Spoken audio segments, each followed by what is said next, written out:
بسم اللہ الرحمن الرحیم الحمدللہ رب العالمین الصلاۃ والسلام علی خاتم النبیین اللہم صلی علی محمد دین النبی الامی وعلی آلہ وسلم تسلیما۔ السلام علیکم ورحمۃ اللہ وبرکاتہ۔ میری آج کی حدیث مشکوٰۃ المصابیح 1664 نمبر۔ رسول کریم حضرت محمد صلی اللہ علیہ وآلہ وسلم نے ارشاد فرمایا کہ فوت شدگان کو برا بلا مت کہو کیونکہ وہ اپنی سزا پا چکے۔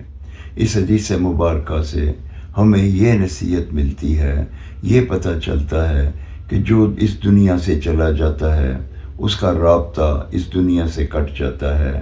اب اگر وہ خطا کار تھا تو ہمیں اس کی پیچھے برائیاں نہیں کرنی چاہیے۔ یہ اب اللہ کا اور اس کا معاملہ ہے اور وہ اپنی سزا پا چکا، اور اگر وہ نیکوکار ہے تو وہ کامیاب اور کامران ہو گیا۔ ہمیں اب ان کے لیے جن سے کوئی غلطی کوتاہیاں ہو بھی گئی تھیں تو ان کے لیے دعائے مغفرت کرنی چاہیے، اس کی تحشیر نہیں کرنی چاہیے۔ السلام علیکم ورحمۃ اللہ وبرکاتہ۔